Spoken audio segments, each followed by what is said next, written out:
السلام علیکم to all پیاری viewers and listeners, hope you all doing good. So آج ہے عشق ارسم ناول کی لاسٹ ایپیسوڈ. سیریسلی یہ لاسٹ کہتے ہوئے نا میرا دل جیسے بند ہو رہا ہے، جیسے کوئی اپنا بہت قریبی دور جا رہا ہے. آئی ڈونٹ نو وائی ایسا کیوں ہوتا ہے. ضیاء مسکن کے ٹائم پہ بھی ایسا ہی ہوا تھا، اور آج اس ناول پر بھی بالکل سیم فیلنگس ہے. اور آپ میں سے کس کس کی ہے یہ بھی مجھے کمنٹس میں بتائیں. میں بتاؤں، جب میں نے اس ناول کو سٹارٹ کیا تھا نا تو 2-3 ایپیسوڈ دیکھے، اس کے اوپر ویوز کتنے آ رہے تھے؟ صرف 1000-1800 ویوز آ رہے تھے، اور اتنے زیادہ کوئی کمنٹس بھی نہیں تھے. اگر کچھ کمنٹس آ بھی رہے تھے تو وہ صرف میری خوشی کے لیے آ رہے تھے کہ رائٹر خوش ہو جائیں گی، وہ دے رہی ہے یہ وہ. مطلب میرے پاس اتنی کیوٹ فیملی ہے نا، مجھے بہت خوشی ہوتی ہے. تو وہ کمنٹس اور ویوز دیکھ کے نا مجھے ایسا لگتا تھا کہ میں نے اچھا ناول نہیں لکھا ہے، ٹھیک ہے، یہ اچھا سٹارٹ اپ نہیں ہوا ہے، تو کوئی اور ناول لکھ لیتی ہوں.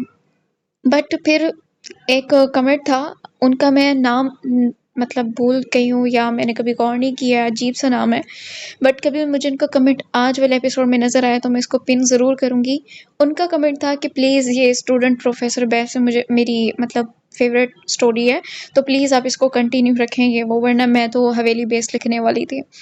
تو میں نے کہا چلو ٹھیک ہے، کر لیتے ہیں، دیکھی جائے گی. میرے گھر والے بھی یہی کہہ رہے تھے کہ میں ان کو کہہ رہی تھی اس پہ کوئی رسپانس نہیں ہے، میں کیا کروں. تو وہ کہہ رہے تھے تم تھوڑا صبر کرو، ابھی نیو ناول ہے، آہستہ آہستہ کر کے تمہارے ریڈرز کو اس کے اندر انٹرسٹ ہوگا.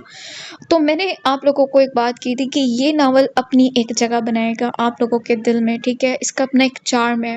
یہ بھی مطلب کہ آپ لوگوں کو اپنے لیے پاگل کر دے گا. اور آج میں الحمدللہ کہہ سکتی ہوں کہ زحال مسکن کے ڈیلی جتنے ویوز ہوتے تھے نا، اس سے زیادہ ویوز اس ناول کے تھے. مطلب کہ اس ناول نے اتنا زیادہ کوئی آپ لوگوں کا پیار لیا ہے، اتنا اس کو پیار ملا ہے نا، میں کہتی ہوں کہ بس میں اس ٹائم پہ نا بہت زیادہ خوش بھی ہوں کہ میرا ایک اور ناول ختم ہوا ہے اور بہت اچھی اینڈنگ ہوئی اس کی. بہت اچھا سفر رہا ہے اس ناول کے ساتھ، کریکٹرز کے ساتھ، آپ لوگوں کے ساتھ. لیکن ایک تھوڑا سا دکھ بھی ہے کہ اب معافی ارزم دور جا رہے ہیں، بٹ کوئی نہیں. ایک خوشی بھی ہے کہ ہمارے زحال زمل واپس آ رہے ہیں اور نیو سیزن ہمارا پھر سے آ رہا ہے. اس کا بھی اگر سیزن ڈیمانڈ میں ہوتا ہے پھر ہم لوگ لے کر آئیں گے اس کا سیزن بھی. آج والے ایپیسوڈ انجوائے کرتے ہیں جو کہ پڑھ کے آپ لوگوں کا دل خوش ہو جائے گا. سٹارٹ کرتے ہیں. ولیمے کا فنکشن بھی فل بارات کی طرح جوش بھرا رکھا گیا تھا. اس میں بھی سب مہمانوں کو انوائٹ کیا گیا تھا جنہوں نے دور دور سے خاص اس ولیمے میں شرکت کی تھی. اس کا گیٹ اپ تھیم بلیک اور گولڈن رکھا گیا تھا. سارے مہمان یہی رنگ پہن کر اس میں شرکت کرنے آئے تھے. صرف دلہا اور دلہن سب سے مختلف دکھائی دے رہے تھے. معاذ یہاں آتے خود بھی ارزم کے ساتھ ہی بزی ہو گیا تھا. جب ماروی اور ایمن نور کو پارلر سے تیار کروا کر سیدھا سٹیج تک لے گئی تھی، سب کی نظر نور پر تھی جس نے گھیردار وائٹ رنگ کی میکسی زیب کر رکھی تھی. کانوں اور گلے میں ڈائمنڈ سیٹ اس کی خوبصورتی کو 4 چاند لگا گیا تھا. وہ ہلکے پارٹی میک اپ میں بھی اس وقت قیامت ڈھا رہی تھی. وہیں ماروی نے بھی بلیک ساڑی پر اسموکی آئیز اور ڈارک ریڈ لپسٹک لگا کر اپنے حسن کو مزید نکھار لیا تھا. ارزم تھا ہی کام میں بزی. اسے اس طرح تیار ہوئی دیکھ لیتا تو یقیناً ہر کام چھوڑ کر بس اسی کا دیدار کرتا رہتا. لڑکیاں سب نور کے پاس ہی سٹیج پر آ گئی تھی. سب موج مستی کر رہی تھی اور کھلکھلا کر ہنس رہی تھی. نور دلہن تھی تبھی اپنے اوپر ضبط کیے خاموش اپنی چونچ بند کر کر کھڑی تھی، ورنہ اس کے آگے ان میں سے ایک بھی نہیں ٹک پاتی. اور بتاؤ منہ دکھائی میں کیا ملا؟ ان میں سے ایک نے نور کے کندھے سے کندھا ملاتے شوخیہ انداز میں پوچھا. اس کے سوال پر نور کی مسکراہٹ یکدم سے غائب ہوئی. منہ دکھائی اسے تو نہیں ملی تھی کوئی، وہ کیا بتاتی؟ ان کو یہ بات ہرگز چھوٹی نہیں لگتی.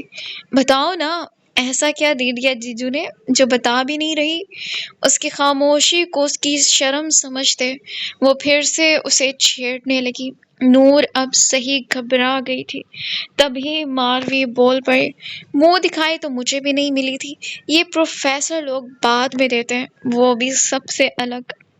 اس کی بات پر سب کی ہنسی چھوٹ گئی، وہی نور کی جیسے سانسوں میں سانس آئی تھی۔ تبھی گھر کی بڑی خواتین سٹیج پر آ گئی۔ آفرین بیگم نے اسے تحفے میں اربوں کا ڈائمنڈ شاہی ہار سیٹ دیا تھا۔ آخر کو وہ ماس کی دلہن تھی، چھوٹا گفٹ وہ کیسے دیتی؟ فروا بیگم نے بھی اسے گولڈ کے بھاری کنگن اس کے ہاتھوں میں پہنائے تھے، جو اس کی دودھیا کلائیوں میں اور بھی خوبصورت لگ رہے تھے۔ باقی سب نے بھی اسے ایسے ہی مہنگے تحفے تحائف دیے، لیکن نور کو اس وقت ان میں سے ایک بھی قیمتی نہ لگا۔ شاید اسے منہ دکھائی کا انتظار تھا، جس میں چاہے تو ایک ذرہ ہوتا، وہ بھی اس کے لیے ان سب لاکھوں کروڑوں کی مالیت رکھتے گفٹس کے آگے سب سے قیمتی ہوتا۔ یہ تو بتاؤ، رات کب سوئے تھے؟ یہ سوئے ہی نہیں۔ جویریہ اسے چھیڑنے سے باز ہی نہیں آ رہی تھی۔ باقی سب کو بھی اس کے سوالوں میں مزہ آ رہا تھا، کیونکہ یہی تو سوال ہوتے تھے جس سے ایک نئی نویلی دلہن کو چھیڑ کر اسے شرم سے سرخ ہونے پر مجبور کیا جاتا تھا۔ ماروی نور کے چہرے کو ہی دیکھ رہی تھی، جہاں شرم کی سرخی کے بجائے اذیت نمایاں ہو رہی تھی۔ چلو لڑکیوں، نیچے اترو، ہماری دلہن کو تنگ مت کرو۔ سب کو نیچے بھیج دے۔ وہ خود نور کے قریب ہو گئی۔ وہ صوفے پر بیٹھی اپنے ہاتھ میں لگی مہندی کو دیکھ رہی تھی، جس کا رنگ گاڑھا آیا تھا۔ نور، اس نے بے حد دھیمی آواز میں اسے پکارا، جس پر نور نے اپنی لمبی بھاری پلکوں کی جھالر اس کی جانب اٹھائی۔ تم ٹھیک ہو؟ وہ نرمی سے آہستہ آواز میں پوچھ رہی تھی۔ اس کے سوال پر نور کو لگا کہ کسی نے اس کا دل مٹھی میں لے لیا ہو۔ اس کی خوبصورت آنکھوں میں نمی سی بھرنے لگی۔ وہ سر ہاں میں ہلاتی ہلاتی دھیرے سے نا میں ہلانے لگی۔ اسے درد میں مبتلا ہوئے دیکھ ماروی کے چہرے پر پریشانی کے اثرات مرتب ہونے لگے تھے۔ وہ صرف آپ کی بہو ہے، میں نے پہلے ہی کہا تھا، میری زندگی میں کسی کی کوئی جگہ نہیں۔ ماس کے وہ الفاظ جسے سنتے نور کی روح تک فنا ہو گئی تھی۔ وہ آئی تھی واپس اپنا موبائل لینے، لیکن وہاں ماس اور مسز ملک کی باتیں سن کر اس کی جان جیسے نکال لی گئی تھی۔ وہ رات سے اس کے رویے کو اپنی طرف سے جواز پیش کر رہی تھی، لیکن اسے کیا پتا تھا، اس کا شوہر تو اسے قبول ہی نہیں کر سکا۔ صرف لفظوں اور کاغذ کی حد تک وہ اس کی بیوی تھی، حقیقت میں تو اس نے اسے قبول کیا ہی نہیں تھا۔ ایک معصوم لڑکی کی زندگی تو آپ نے کروا ہی دی برباد، اسے ایک ایسے شخص کے ساتھ باندھ دیا جو دلی طور پر اس کا کبھی نہیں ہو سکتا، جس کی روح میں کوئی اور شامل ہے۔ یہ الفاظ نور کے کانوں میں سیسا انڈیل گئے تھے۔ وہ بے ساختہ پلڑ تھام گئی، ٹانگیں جیسے بے جان سی ہو گئی تھی۔ اس کا شوہر کسی اور کو پسند کرتا تھا، اس کا دل بند ہو رہا تھا، اسے اس وقت سنبھالتا کوئی، وہ ٹوٹ رہی تھی۔ جب تک مجھ میں سانسیں باقی ہیں، تب تک وہ میری روح میں شامل رہے گی، کہہ کر وہ چلا گیا تھا، لیکن وہ اپنی جگہ سے ہل نہیں سکی، بس پتھرائی نظروں سے اس سنگ دل بے حس انسان کو جاتے ہوئے دیکھتی رہی، جو کتنی آسانی سے ایک معصوم کے دل کو توڑ گیا تھا۔ لیکن وہ سیدھی کھڑی ہوئی، آنکھوں کو بہنے سے روکا، آنسو صاف کیے اور مسکرا کر گہری سانسیں لیتے اپنا موبائل لینے چلی گئی۔ ماروی اس کے چہرے کو ہی دیکھ رہی تھی، جہاں رونق کے بجائے ایک اذیت رقم تھی۔ اس کی آنکھوں سے آنسو موتی بن کر رخسار پر بہہ رہے تھے۔ میرا کیا قصور ہے؟ وہ کانپتی ہوئی آواز میں پوچھتی، اپنے آپ کو رونے سے باز رکھ رہی تھی کیونکہ سب کی نظر دلہن پر تھی۔ اسے مسکرانا تھا، اپنے دل کے قتل پر بھی مسکرانا تھا۔ یہی کہ میں ایک غریب گھر کی لڑکی ہوں، میرے بابا نہیں ہیں، اس لیے اس کی اس بات پر ماروی کی رنگت زرد پڑ گئی، دل جیسے پھٹنے کے قریب ہوا تھا۔ انہوں نے میرا استعمال کیا ہے، جانتی ہوں گی نا، ایک غریب گھر کی لڑکی آ گئی تو جیسے بھی اپنے ماں باپ کی عزت کی خاطر اس شخص کے ساتھ رہے گی جو اسے بیوی مانتا ہی نہیں۔ وہ نہیں روک پائی اپنے آپ کو، وہ سر جھکائے ٹشو سے اپنے آنسو خشک کرنے لگی۔ اسے یہاں بھی اپنی ماں کی فکر تھی جو اپنی بیٹی کی ایسی قسمت سے ابھی واقف نہیں تھے، ورنہ ان کو کیسا محسوس ہوتا بیٹی کی اس بدقسمتی پر۔ نور، اسے روتے دیکھ ماروی اسے خود کے ساتھ لگا کے، وہ اس وقت خود پر ضبط کرتی کرتی بھی کانپ رہی تھی، آنکھوں سے آنسو بہہ رہے تھے۔ سب دیکھ رہے ہیں، ہمت کرو، ہم کوئی نہ کوئی حل نکال لیں گے۔ وہ اس کے کندھے کو سہلاتی اسے چپ کروانے لگی تھی۔ اتنے میں رقیہ بیگم بھی سٹیج پر آ گئی۔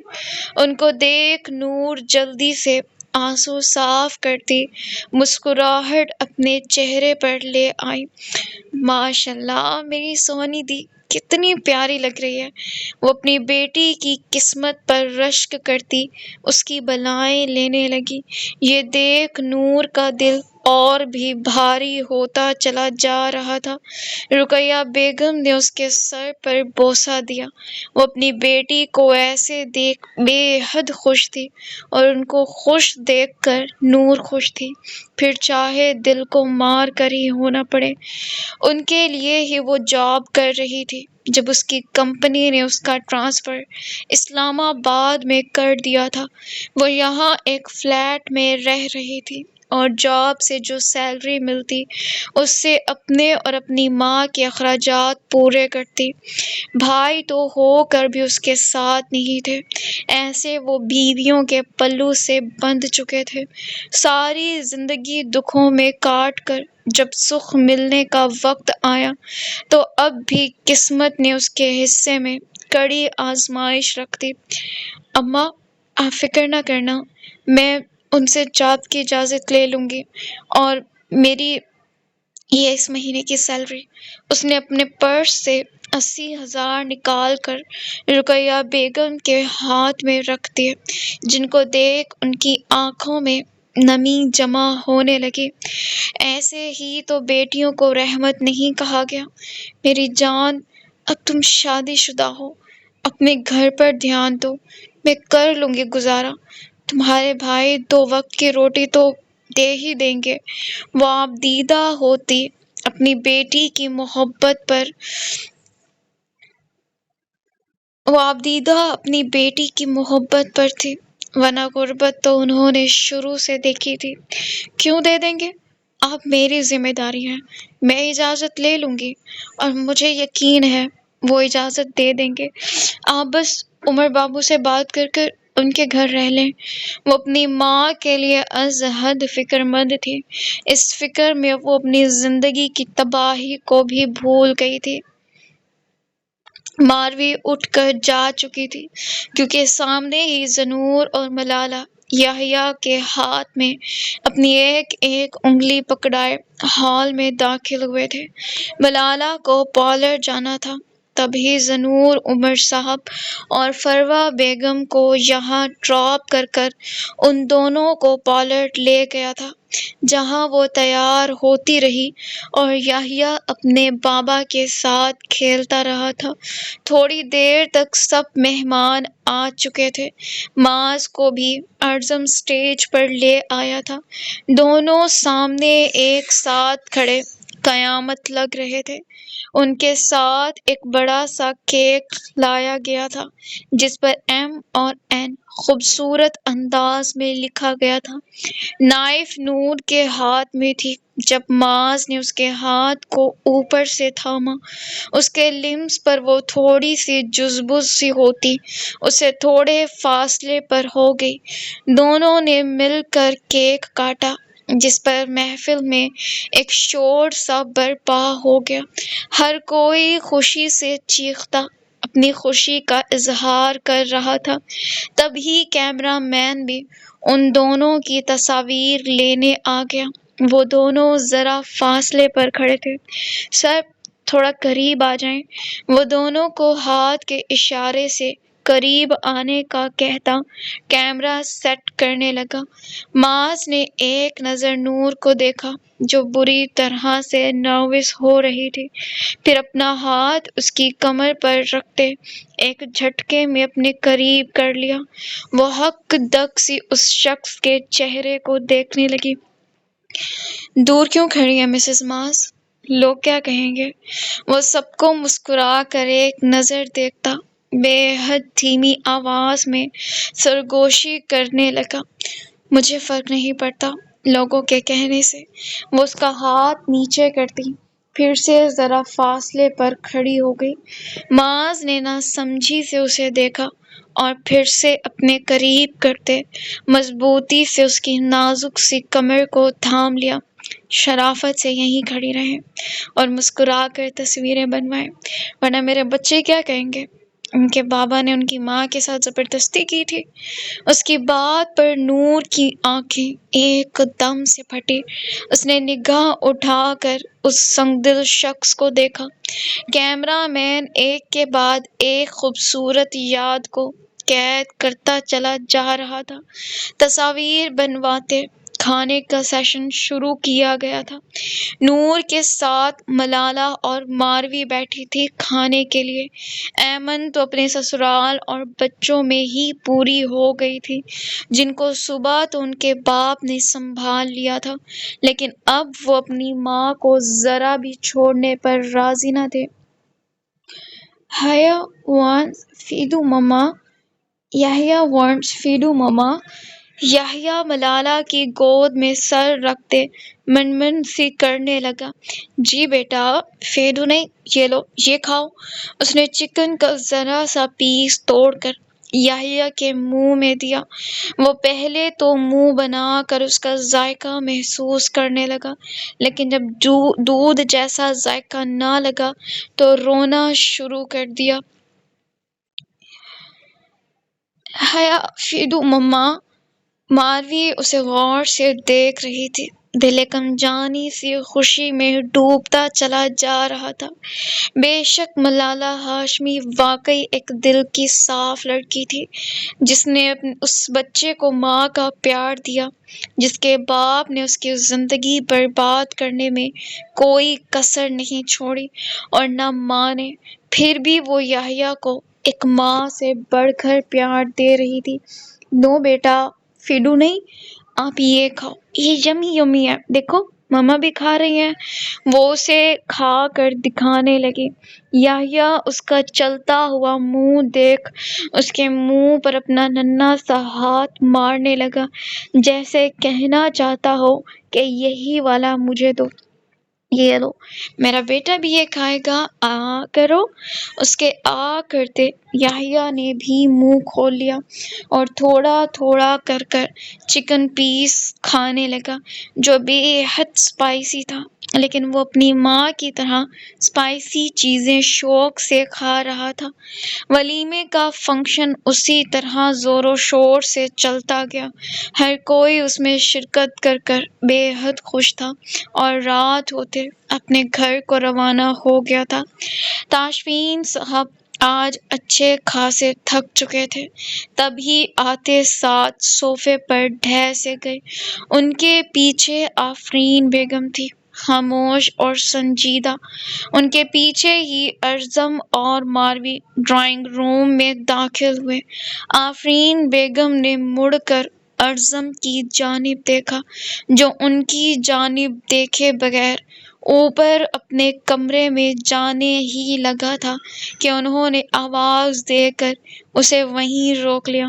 کہاں جا رہے ہو؟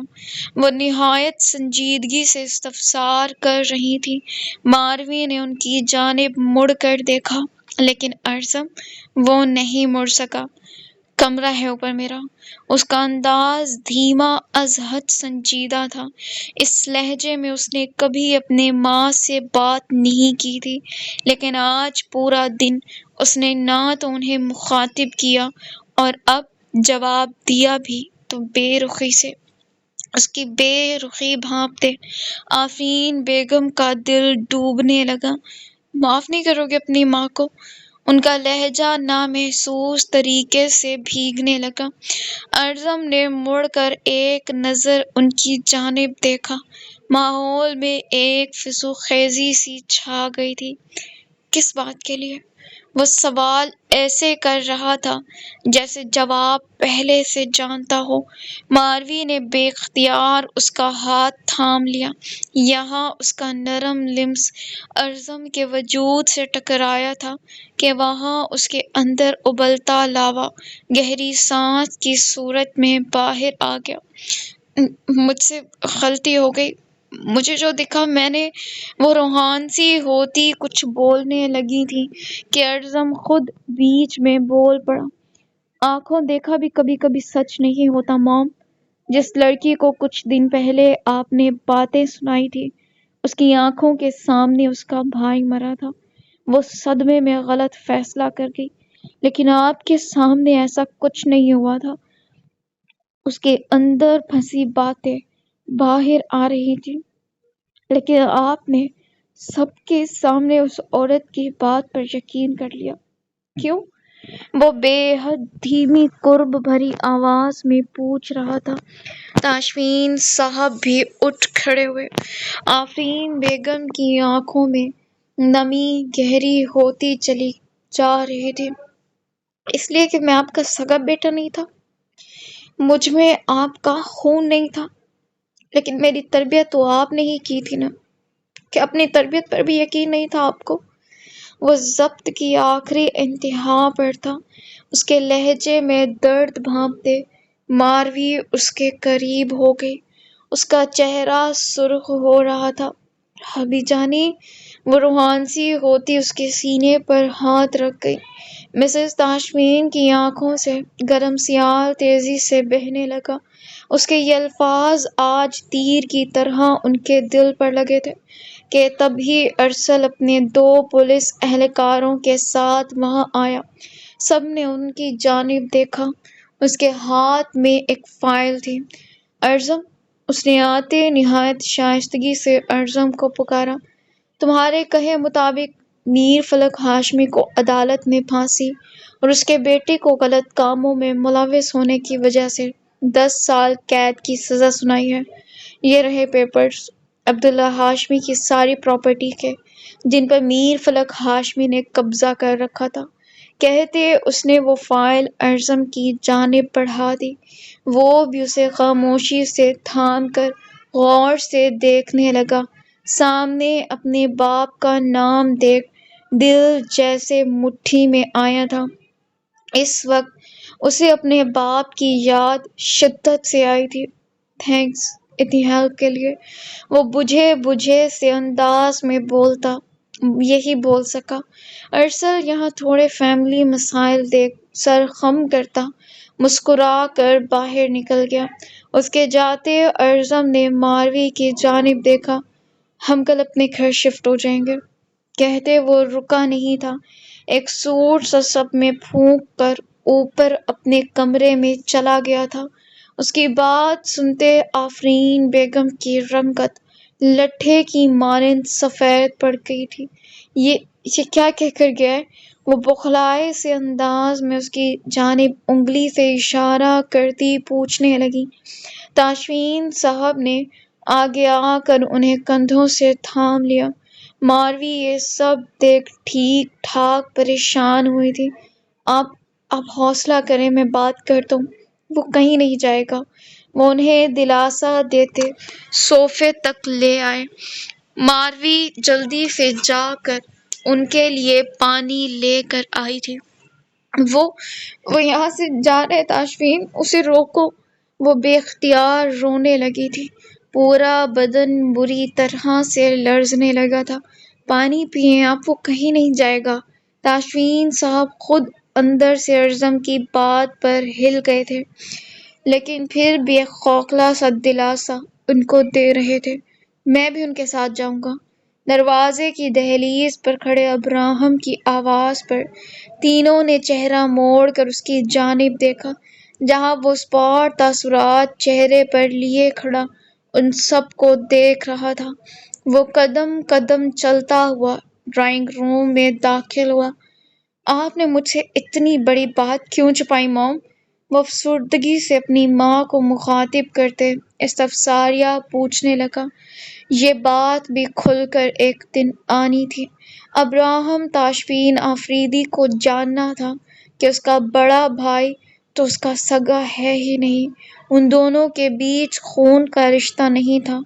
یہ بات ابراہم کے لیے ہرگز چھوٹی نہ تھی۔ ابراہم! آفرین بیگم اسے پکارتی تڑپ کر کھڑی ہوئیں، لیکن ان کے اٹھتے ابراہم ایک قدم پیچھے لے گئے۔ نو، اب نہیں۔ آپ نے اتنے سال مجھ سے یہ بات چھپا کر رکھی۔ کیوں موم؟ لیکن مجھے فرق نہیں پڑتا کہ وہ میرے سگے ہیں یا سوتیلے، وہ میرے بھائی ہیں اور رہیں گے۔ اگر وہ یہاں سے گئے تو میں بھی چلا جاؤں گا۔ کہتے وہ بھی چلا گیا تھا۔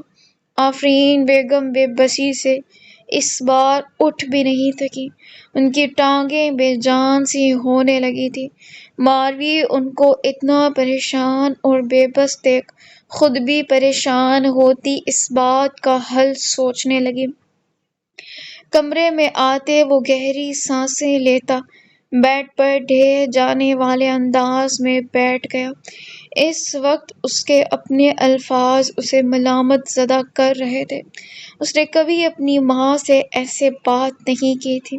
اتنے میں کمرے کا دروازہ کھلتے ماروی اندر آ گئی۔ آتے ساتھ اس نے دوپٹہ بیڈ پر پھینکا اور کمر پر ہاتھ رکھے ارزم کو گھور کر دیکھنے لگی۔ وہ بھی ٹکٹکی باندھے اسے ہی دیکھ رہا تھا۔ ارزم نے ایک آئیبرو ایسے اچکائی جیسے کہہ رہا ہو، کیا کیا ہے نیچے؟ وہ یک دم تڑک کر پوچھنے لگی۔ اس کے سوال پر ارزم بے ساختہ نگاہ پھیر گیا۔ اسے خود نہیں پتا تھا کہ وہ کیا کر کر آیا ہے۔ آپ سے پوچھ رہی ہوں، آپ کی ہمت کیسے ہوئی یہ بولنے کی؟ اس کی خاموشی ماروی کو مزید طیش دلانے لگی۔ مجھے یہی صحیح لگا۔ مجھے نہیں لگا صحیح۔ آپ ابھی جائیں اور موم سے معافی مانگیں۔ مت بھولیں ماں باپ اولاد کی ہر غلطی معاف کر دیتے ہیں، تو اولاد کو بھی چاہیے اپنے ماں باپ کی غلطیوں کو نظر انداز کرے۔ اس کی بات پر ارزم اس کی جانب دیکھتا رہ گیا۔ وہ واقعی کوئی سمجھدار لڑکی لگ رہی تھی۔ وہ آگے کچھ کہنے لگی تھی کہ اس کا سر بے ساختہ چکرانے لگا۔ وہ گرنے ہی والی تھی کہ ارزم نے ایک ہی جست میں اس کا اٹھ کر اسے اپنی باہوں میں لے لیا۔ ماروی، ماروی تم ٹھیک ہو؟ وہ اس کی طبیعت خراب ہوتی دیکھ بے حد فکر مندی سے بولتا۔ ماروی بنا کچھ کہے اس کا سہارا لیتی بیڈ تک آ گئی اور جیسے ہی بیڈ پر بیٹھی اس نے ارزم کو خود سے دور دھکیل دیا۔ پہلے سوری کر کر آئیں۔ وہ اپنی اسی بات پر اڑ چکی تھی۔ اچھا میں کر آتا ہوں، تم ہلنا مت یہاں سے۔ وہ دونوں ہاتھ کھڑے کرتا ہار مان کر کمرے سے باہر نکل گیا۔ اس کے جاتے ماروی نے جھک کر دیکھا کہ کیا وہ واقعی چلا گیا۔ کنفرم کرتے اس نے ایک ادا سے اپنے بال جھٹکے اور اپنا ہاتھ بیلی پر رکھ لیا۔ Good baby.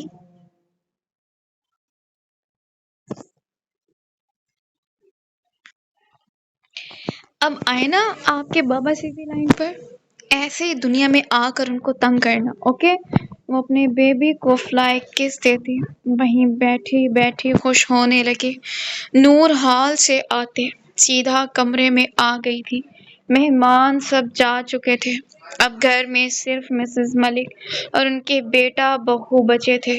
بیٹا تو اس وقت بھی نہ جانے کہاں تھا، ہال سے وہ ان دونوں کو ڈراپ کرتے کہیں چلا گیا تھا، اور مسز ملک کو اب اسی بات کا غصہ آ رہا تھا۔ اس لڑکے کو ذرا بھی اپنی نئی نویلی دلہن میں دلچسپی نہیں تھی۔ رات گہری ہونے لگی تھی۔ نور نے وہ بھاری بھرکم میکسی تبدیل کر ایک سادہ سا جوڑا پہن لیا تھا۔ اسے اب تیار ہونے کی ضرورت محسوس نہیں ہوئی تھی۔ وہ وارڈروب سے دوسرا بستر نکال کر زمین پر بچھانے لگی کہ ایک دم سے کمرے کا دروازہ کھلا اور معاذ اندر داخل ہوا۔ نور نے مڑ کر نہیں دیکھا، جانتی تھی کہ اس وقت اس کے علاوہ کمرے میں کوئی نہیں آ سکتا تھا۔ دروازہ لاک کرتے معاذ قدم قدم چلتے آگے آیا اور کوٹ نکال کر اسٹینڈ پر لٹکانے لگا۔ اس کی نظریں مسلسل نور پر تھیں، جو بنا اس کی جانب دیکھے بس اپنے کام میں ہی مگن تھی۔ معاذ کو لگا وہ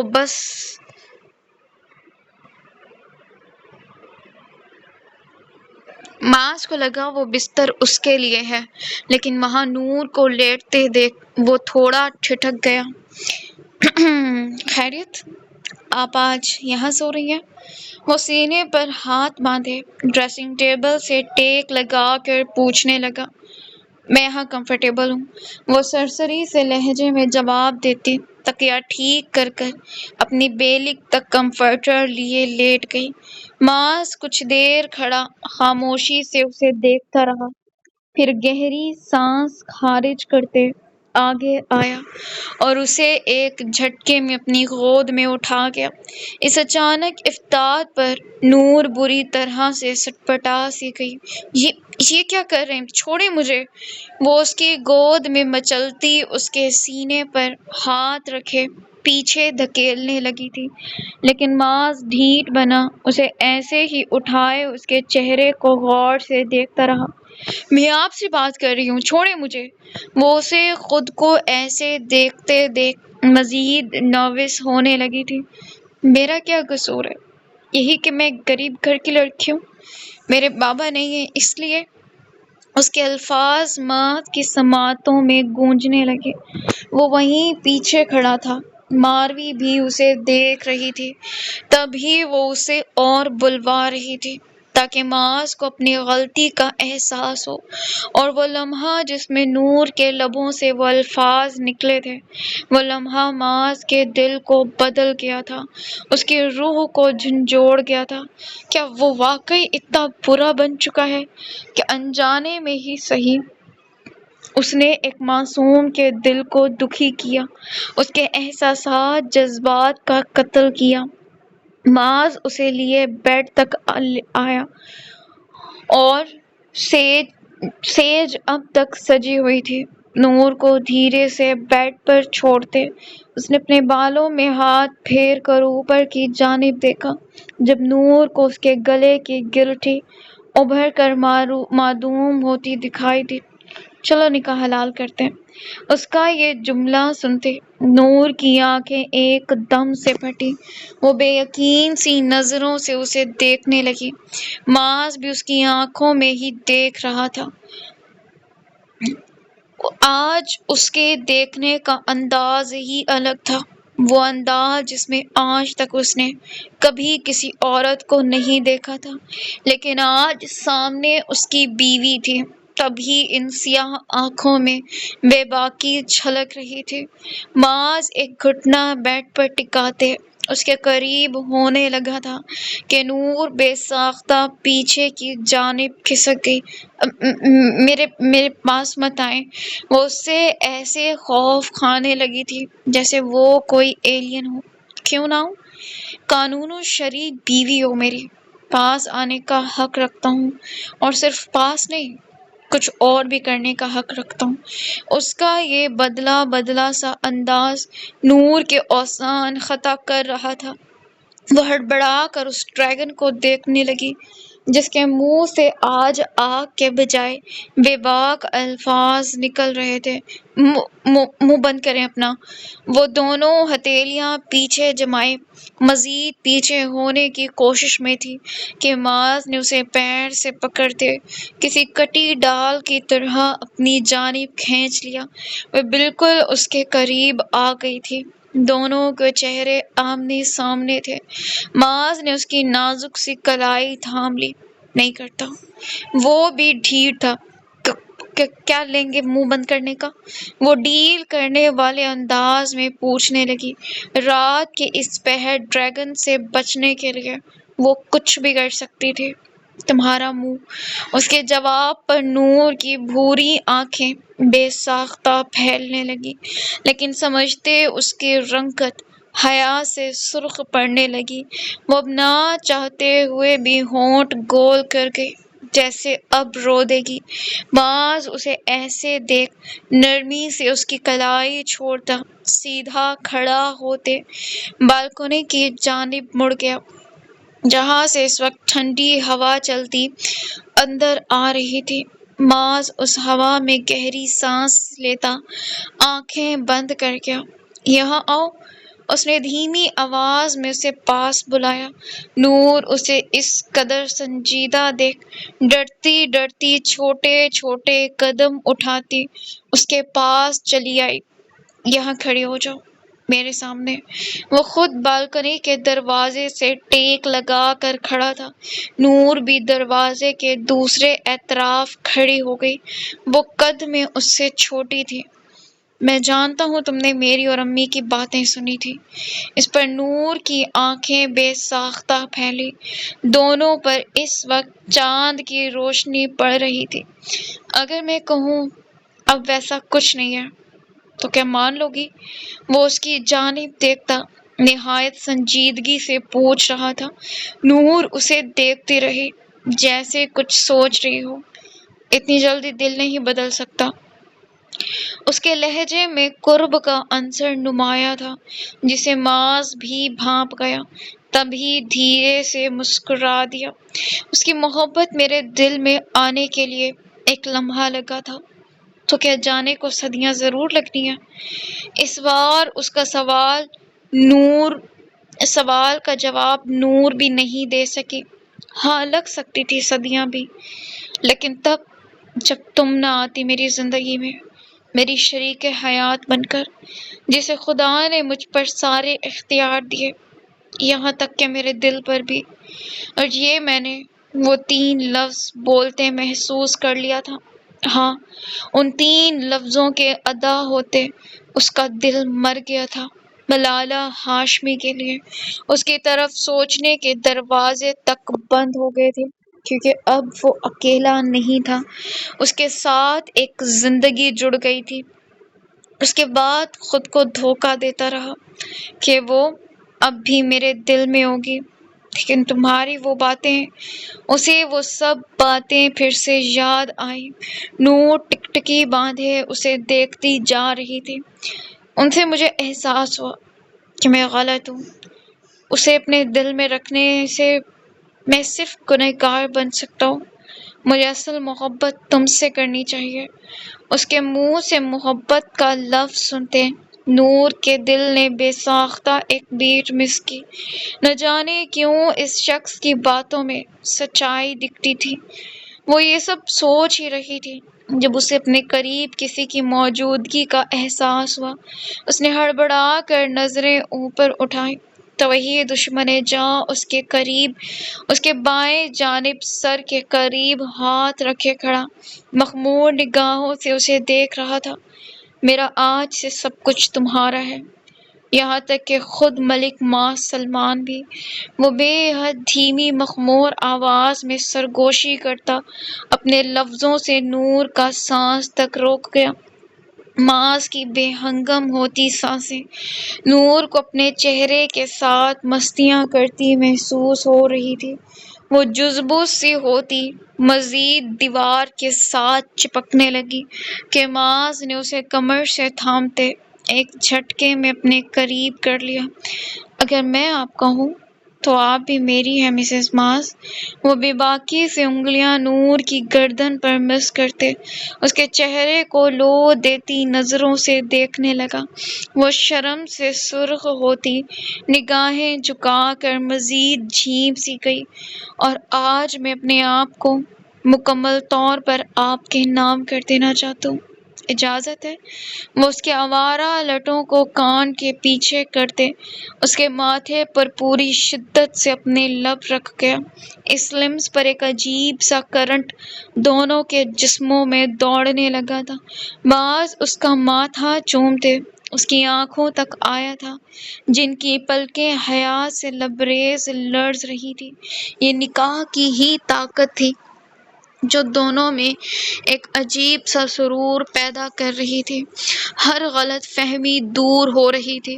وہ جیسے جیسے نور پر اپنی محبت نچھاور کرتا چلا جا رہا تھا، نور کو گود میں اٹھاتے اس کے چہرے کو محبت بھری نظروں سے دیکھا جسے وہ شرماتی اپنے مہندی سے سجے ہاتھوں کو معاذ کے کسرتی سینے پر رکھتی اپنا چہرہ بھی چھپا گئی۔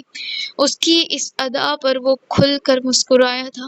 اسے آج واقعی کوئی ملالہ یاد نہیں تھی یا وہ یاد کرنا نہیں چاہتا تھا، لیکن وہ فیصلہ کر چکا تھا اب اسے کبھی یاد نہیں کرے گا۔ نور اس کی بیوی تھی، وہ اسے اب کبھی کسی بات کے لیے دکھی نہیں کرے گا۔ اس کے لیے آج ماں سلمان اپنے دل کو بدل گیا تھا، اور اس کا اپنے دل کو بدل لینا دو دلوں کو ایک نئی زندگی دے گیا تھا۔ وہ اسی سیج پر نور کو لٹاتے اس کے اوپر سایہ افغن ہوا تھا، اور شرم و حیا سے سمٹی کلی اس کے سینے میں چھپتی پناہ لے رہی تھی، لیکن آج یہاں پناہ ملنا اسے ہی خسارے میں لے جانے والی تھی، ایک دلکش خسارہ۔ I love you نور۔ معاذ کی گمبھیر آواز نور کی سماعتوں سے ٹکراتی اس کے دل کی دھڑکنوں کو بری طرح سے منتشر کر گئی تھی۔ رات کو تاریکی بڑھ رہی تھی، ہر چیز اپنے اوپر تاریکی کا لحاف اوڑھے چھپ چکی تھی، لیکن آج نور کا لحاف دشمن جاں بنا تھا۔ وہ معاذ کے چٹانی وجود کے آگے بالکل نازک سی کلی کی طرح تھی جسے آج وہ اپنی خوشبو سے مہکا رہا تھا، اور وہ مزید کھل اٹھی تھی۔ اتنے میں معاذ کا موبائل بیپ کرنے لگا۔ یہ ٹون ارزم کی ہی تھی۔ معاذ نور سے الگ ہوتے اسے اور خود کو کمفرٹر میں چھپائے فون اٹھا کر کان سے لگا گیا۔ ہاں بول۔ اس کی آواز دھیمی اور سانسیں پھولی ہوئی تھی۔ یہ بھاری مخمور آواز پہلی بار ارزم کو سنائی دی تھی۔ ارزم نے کال اسے سمجھانے کے لیے کی تھی، لیکن وہ تو پہلے سے سمجھ گیا تھا۔ کچھ نہیں، صبح بات کرتے کہتے وہ فوراً کال کاٹ گیا۔ ماروی اس کی جانب مسکراتی نگاہوں سے دیکھتے رہی جو سونے کے لیے لیٹنے ہی لگی تھی، لیکن وہ جن اسے سونے سے پہلے اچھا خاصا تنگ کرتا تھا تب بھی وہ جاگ رہی تھی۔ ارزم کو سمجھ نہیں آئی اس خوشی کو کیسے بیاں کرے۔ وہ خود بھی ہنستا چلا جا رہا تھا۔ کیا ہوا؟ کس چڑیل سے بات کر کر اتنا مسکرا رہے؟ بتائیں۔ وہ پھر سے شک کرتی اسے کٹہرے میں کھینچ لائی۔ ارزم نے ایک نظر اسے دیکھا اور اس کی گردن میں منہ چھپاتے اپنے ساتھ لپٹا گیا۔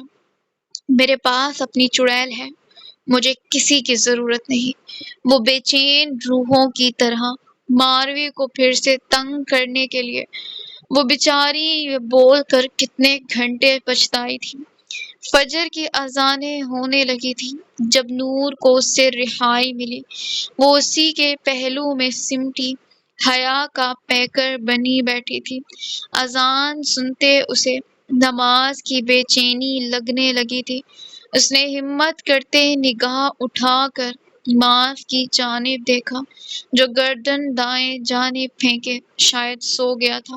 وہ دھیرے سے اس کا بازو اپنے اوپر سے ہٹاتے اٹھ کر اپنے کپڑے لیے باتھ روم میں گھس گئی۔ شاور لینے کے بعد خود کو خوشبو سے معطر کر کر وہ نماز کے لیے دوپٹے کو فولڈ کر کر جیسے ہی باہر آئی نظر سامنے بیڈ گراؤنڈ سے ٹیک لگا کر بیٹھے معاذ پر گئی۔ مطلب وہ سویا نہیں تھا۔ اسے شرٹ کے بغیر دیکھ نور بے ساختہ نگاہیں پھیر گئی۔ اس کے سکس ایبس اور کثرتی ٹھوس بائسپس اسے ہمیشہ اپنی جانب اٹریکٹ کرنے لگتے تھے۔ وہ ایک طلسمی وجود تھا جو اسے ہر بار اپنی جانب کھینچ لیتا تھا۔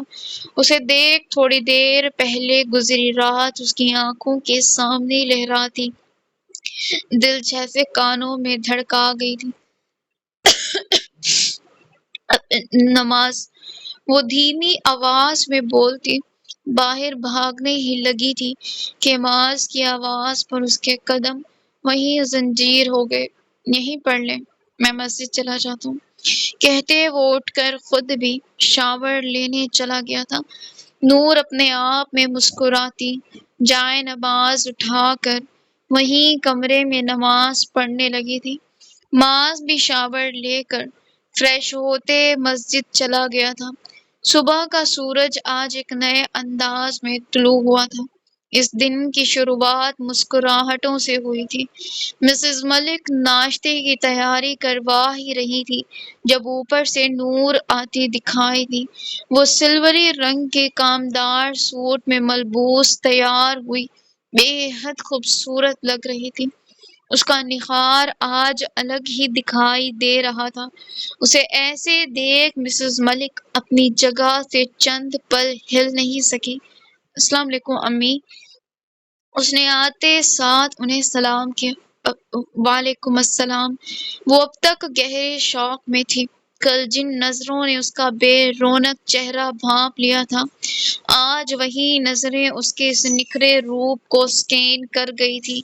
یہ بات ان کے لیے ناقابل یقین تھی۔ آپ بیٹھ جائیں، مجھے بتا دیں کیا کرنا ہے، میں کر لیتی ہوں، وہ نہایت شائستگی سے پوچھتی ملازموں کو دیکھنے لگی جو ناشتے کی ٹیبل سیٹ کر رہے تھے۔ السلام علیکم۔ اس آواز پر نور نے پلٹ کر پیچھے دیکھا جہاں اس کی ماں کندھوں پر شال لیے کھڑی مسکرا رہی تھی۔ اماں؟ ان کو دیکھ نور بے یقین سی ہوتی جلدی سے رقیہ بیگم کی جانب ان سے لپٹ گئی۔ کیسی آپ؟ یہ سرپرائز دیا ہے؟ یہ ان کو یہاں دیکھ وہ حیران ہوئی تھی، لیکن اصل حیرت تب ہوئی جب ان کے پیچھے ملازم ایک اٹیچی لے کر گھر میں داخل ہوا۔ اتنے میں معاذ بھی بلیک پینٹ پر سیم نور کے ڈریس جیسی میچنگ رنگ کی شرٹ پہنے آستینے فولڈ کرتا ہوا سیڑھیوں سے اترتا دکھائی دیا۔ مسز ملک نے اپنے بیٹے کی جانب دیکھا۔ رقیہ بیگم مسز ملک سے مل رہی تھی۔ معاذ بھی وہیں آ گیا۔ آنے میں کوئی تکلیف تو نہیں آئی آپ کو اماں؟ اس نے نور کے منہ سے اماں کہتے سن کر خود بھی انہیں اسی نام سے پکارا جس پر رقیہ بیگم سے زیادہ نور خوشی سے پاگل ہونے کے قریب ہوئی تھی۔ نہیں، بالکل نہیں، آج سے یہ ہمارے ساتھ رہیں گی۔ اس کی یہ باتیں سن کر نور کی آنکھیں بے ساختہ پھیلی۔ مسز ملک کے لیے یہ بات شاکنگ نہ تھی کیونکہ یہ ان کے بیٹے کا فیصلہ تھا اور جس میں وہ خوش۔ سب لوگ بیٹھے ناشتہ کرنے لگے تھے۔ آج کا دن نور کے لیے خوشیوں سے بھرپور ثابت ہو رہا تھا، لیکن وہ یہ نہیں جان سکی کہ وہ کیوں اس کی ماں کو ساتھ رکھ رہا ہے۔ وہ کیا جانے ملک معاذ سلمان اپنی چیزوں کو لے کر کتنا پوزیسو ہے۔ وہ کیسے برداشت کر لیتا کہ اس کی بیوی جاب کرے؟ اس لیے وہ رقیہ بیگم کو یہیں لے آیا تھا۔ 1 سال بعد یہ اس کا لاسٹ ایئر تھا۔ وہ کلاس میں بیٹھی اپنے نوٹس بنا رہی تھی جب اس کی نظر سامنے پڑی۔ ایک لڑکی ہاتھ میں نوٹس لیے پروفیسر اعظم کے پاس کھڑی ان سے کچھ پوائنٹس پوچھ رہی تھی۔ اسے پروفیسر اعظم کے اتنا قریب کھڑے دیکھ ماروی کی چھوٹی سی ناک یکدم پھولی۔ وہ ایک ہی جسٹ میں اٹھتی سیدھا بورڈ کے پاس آئی اور اس لڑکی کو بازو سے پکڑ کر اعظم سے دور کر گئی۔ سب اسٹوڈنٹس نے حیرت زدہ نظروں سے اس کی جانب دیکھا۔ سب سنو، یہ میرا شوہر ہے، میرا، ماروی عمر بیگ کا۔ وہ ایک ایک لفظ پر زور دیتی بلند آواز میں چلائی۔ سب لڑکیاں اس کی بات پر آنکھیں پھاڑے اسے دیکھنے لگی۔ سب میں آپس میں سرگوشیاں ہونے لگی تھی۔ اس کے قریب بھی کوئی آئی تو میں اس کا حشر نشر کر دوں گی۔ سمجھ گئی سب؟ اسے یوں چلاتے دیکھ اعظم نے اس کا ہاتھ نرمی سے تھاما۔ سمجھ گئے سب میری جان، سمجھ گئے، غصہ نہیں۔ وہ اسے اپنی جانب کھینچتا پیار سے سمجھانے لگا۔ وہ ایک بیٹی ہونے کے بعد بھی اپنا بچپنا نہیں بھولی تھی۔ وہ ایسی ہی تھی اور تا قیامت ایسی ہی رہتی۔ وہ ماروی عمر بیگ تھی، اپنے اعظم پر کسی کی نگاہ تک برداشت نہ کرنے والی۔ وہ دونوں ایک دوسرے کے لیے پاگل تھے۔ یہ عشق اب دونوں سے مکمل تھا۔ یہ کہانی اب محبت سے عشق کا سفر طے کر چکی تھی۔ یہ اب عشق اعظم بن چکی تھی۔ سو ویورز، آج ہوتا ہے ہمارا ناول ختم۔ امید کرتی ہوں کہ پورا ناول آپ کو پسند آیا ہوگا۔